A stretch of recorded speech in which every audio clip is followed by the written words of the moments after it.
You probably remember the triangular trade from a history class, a neat little diagram of ships carrying goods from Europe to Africa, enslaved people to the Americas, and sugar back to Europe.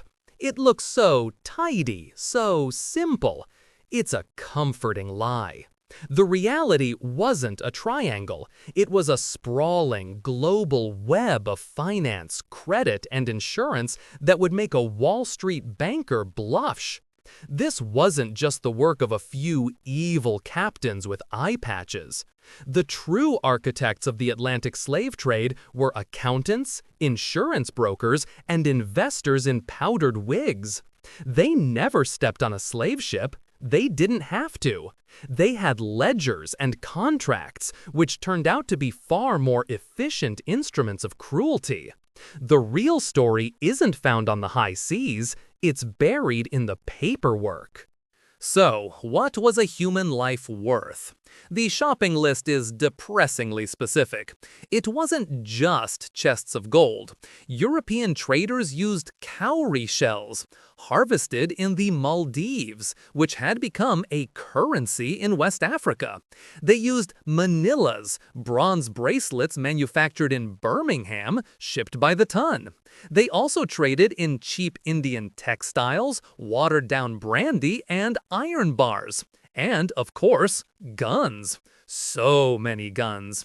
This created the gun-slave cycle, a horrifyingly perfect business loop. You trade guns to an African state, which they use to wage war on their neighbors, which produces more captives, which you then trade for more guns. It's the world's most monstrous subscription model. Every good business venture needs to manage risk, and the slave trade was a business first and foremost. Enter the insurance market. At coffee houses in London, which would later become the famous Lloyd's of London, underwriters would insure slave voyages. The enslaved Africans on board were not classified as passengers. They were cargo, listed right alongside the barrels of rum. This led to one of the most infamous examples of corporate logic ever, the Zong Massacre of 1781. The ship was running low on drinking water. The captain, reasoning that the insurance would cover cargo lost at sea, but not people who died of sickness on board, had 132 enslaved people thrown into the ocean alive. The resulting court case wasn't about murder. It was an insurance dispute about whether the jettisoning of goods was legally justified. A truly banner day for humanity. It's easy to picture a few rich plantation owners getting all the money, but that's not how economies work. This was an entire ecosystem. A shipbuilder in Liverpool who never left England got rich. The rope maker in his small workshop, the metal worker forging chains and shackles, the cooper making barrels for sugar and rum, all of them were essential cogs. Distilleries producing cheap alcohol for trade, fishermen catching cod to be salted and sent to the Caribbean as cheap protein for the enslaved. And behind them all, the bankers. Banks like Barclays and Lloyd's have their roots in financing these voyages. You didn't have to own a person to have your entire livelihood depend on the system. Your friendly neighborhood merchant could be a key investor in an international human trafficking operation. A sugar plantation wasn't a farm, it was a factory, a brutal open-air assembly line for producing a single commodity. The methods used were precursors to industrial scientific management. Labor was divided into gangs based on physical strength, from the strongest field hands down to children and the elderly who did lighter tasks. Everything was ruthlessly optimized for production. This is also where we get the term seasoning. Newly arrived Africans were put through a brutal breaking-in period to acclimatize them to the new diseases, diet, and horrific work regimen. The planters calculated that up to a third would die during this process. It was a known cost of business. An enslaved person's lifespan was factored into financial calculations like the depreciation of a piece of machinery. The term human resources has rarely been so grimly literal. Modern finance gave us the subprime mortgage crisis, where houses of questionable value backed a mountain of debt. The 18th century perfected this with people. Enslaved individuals were legally defined as chattel, personal property. This meant they could be used as collateral for loans. A planter who wanted to expand his operations or just live a lavish lifestyle could go to a bank in London and mortgage his enslaved workforce. This created a massive credit bubble, with the perceived monetary value of human beings underpinning the entire colonial economy. Financial institutions held deeds not to land, but to people.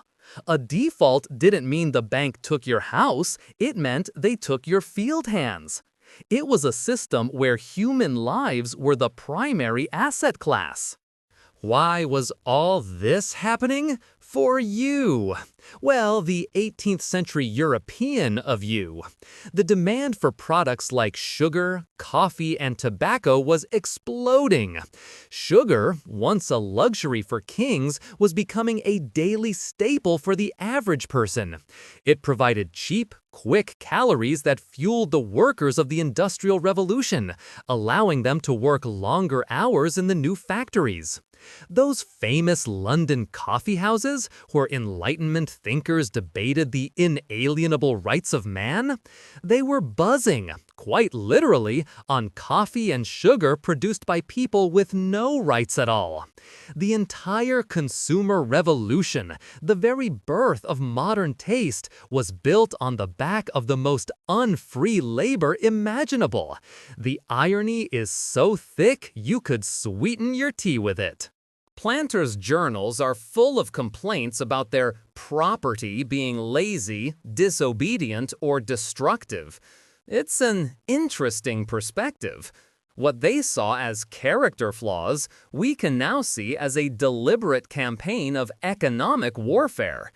Every tool that was accidentally broken, every fence that mysteriously fell down, every feigned illness during harvest time was an act of resistance that hit the owner directly in his wallet. Running away wasn't just a bid for freedom, it was the theft of a major capital asset. All of this forced planters to spend a fortune on security, overseers, whips, weapons, and patrols. It added a massive risk premium to the entire business model. It turns out that when your primary business asset can think for itself, it actively works to devalue itself, a fascinating flaw in the business plan. The movement to abolish slavery wasn't just driven by people with a moral compass. It was also pushed by people with a calculator. Adam Smith, the father of modern capitalism, argued against slavery not just because it was immoral, but because it was inefficient. He reasoned that a person who can't acquire any property can have no other interest but to eat as much and to labor as little as possible. Wage labor, he argued, was far more productive. At the same time, factory owners in Manchester looked at the millions of enslaved people in the Americas and didn't see a workforce, they saw a massive untapped market. Slaves can't buy shirts, wage earners can. It's amazing how quickly a moral crusade gains momentum when it aligns with opening up new consumer demographics. When the British Empire finally abolished slavery in 1833, they faced a big question: how to compensate for this massive economic disruption. They decided to pay compensation to the slave owners for their loss of property. The government took out a massive loan to pay them $20 million. To put that in perspective, that was 40% of the entire government's national budget for the year. It was one of the largest state-sponsored bailouts in history. The loan was so large that British taxpayers were still paying it off until 2015. Let that sink in. A debt incurred to pay off the perpetrators of slavery was being paid by the great-grandchildren of people who fought in World War II. And what did the formerly enslaved people get? Freedom, and absolutely nothing else. A masterclass in restorative justice. This isn't just dusty history. The economic structures built by the slave trade are still with us. The immense wealth extracted from the labor of enslaved Africans and their descendants didn't just vanish. It was invested. It built universities, funded businesses, and established banking dynasties that exist today. Companies you've heard of can trace their origins back to profits from the slave and sugar trades. Meanwhile, this system was designed to systematically extract wealth and resources from Africa and the Caribbean, locking them into cycles of debt and underdevelopment. This is the foundational code of the modern global economy. The past isn't dead. It's not even past. It just diversified its portfolio and is now traded on the New York Stock Exchange. So, the true hidden story of the Atlantic slave trade isn't just about whips and chains. It's about interest rates, insurance premiums, and commodity futures. The most profound horror isn't just the chaotic evil of a sadistic overseer. It's the cold, rational, bureaucratic evil of the accountant in London who never saw a sugarcane field but could calculate profit and loss on human lives down to the last shilling.